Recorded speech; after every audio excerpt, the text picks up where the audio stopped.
Hello，大家好啊！歡迎收睇我係達摩賽馬頻道啊！上次嘅賽馬日啦，達摩我本人咧就出咗埠去咗旅行啊，所以就嚟唔切剪片俾大家睇嘅。但係其實咧，達摩都有喺YouTube 嘅社群度啦貼文，係會 post 翻當日嘅投注策略同埋心水嘅。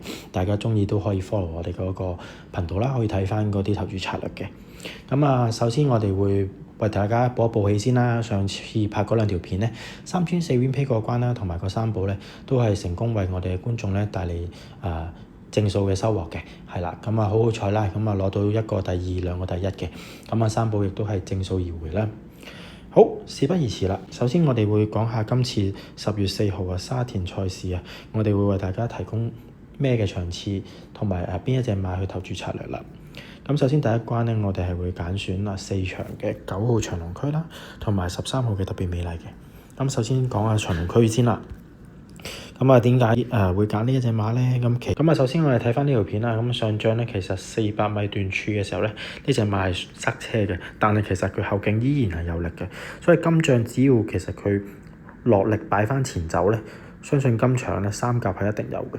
再加上佢依家7.2倍。3.1倍嘅 pace 咧，可以話係相當之吸引啦。呢個賠率，我哋首先播一播片先。去到400米段處咧，其實你會見到內檔呢度咧，藍色帽呢隻咧，其實佢呢個位係塞車嘅。去到差唔多成300米嘅時候，先揾翻個空位跑翻上嚟。但係其實同場嘅外邊啦，唐不甩啦，同埋精選特殊啦，都已經係已經撻着咗，用翻前走嘅啦。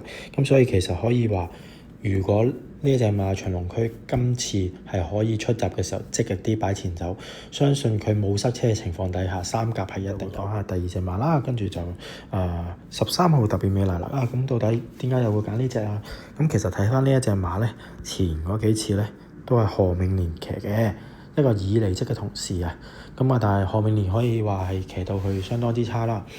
我哋首先又要睇一睇片先啦。首先咧，你會見到最外檔呢隻啦，就係呢隻特別美麗啦。何永年咧係選擇咗唔放前嘅，唔搶前去擺內檔走啦，反而係擺去最尾嘅。唔單止佢冇積極去搶位啦，而且差唔多去到大直路嘅時候，你可以見到佢仍然係會揀最外碟。佢仍然係會揀翻最外碟嘅。大外檔出閘，仲要留到最後，其實最後尾佢殺翻上嚟，最後佢係攞到第8啦。但係你再睇翻佢同場嘅對手咧，贏佢嘅對手係燈膽將軍，係啦。其實燈膽將軍呢啲馬咧，其實已經贏過幾次，亦都係贏甩晒嗰啲對手嘅。所以今次相信係絕對有能力，只要佢擺翻前走，加上換翻大師傅田大安去騎，所以係絕對有能力可以望爭取三甲嘅呢一隻馬，亦都係。好，跟住我哋會講第二關啦。第二關7場2號阿妹嗰隻包裝伯樂啦。到底呢隻馬有咩好啊？其實我哋可以睇翻上一次阿妹係騎得相當之唔錯嘅。佢就係上次係跑泥地1000二啦，就係一出就放頭，一路走。我相信阿妹今次亦都係會沿用翻今次呢個嘅贏馬策略啦，可以話係，再加上今次報嘅係1000米較短嘅路程啦，所以絕對係有機會隨時走甩，食過翻尋味嘅。而我哋又睇一睇條片先。你會見到阿妹一路帶頭咧，湧前咧，其實去到最後尾呢度300米度，其實佢已經係彈甩晒後邊所有馬噶啦。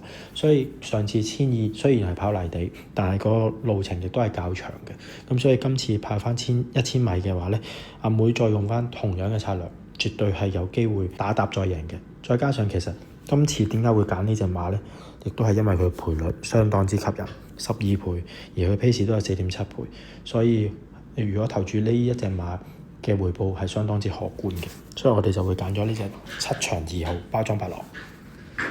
好，第三關啦，我哋就會揀呢個3號嘅春風萬里啦。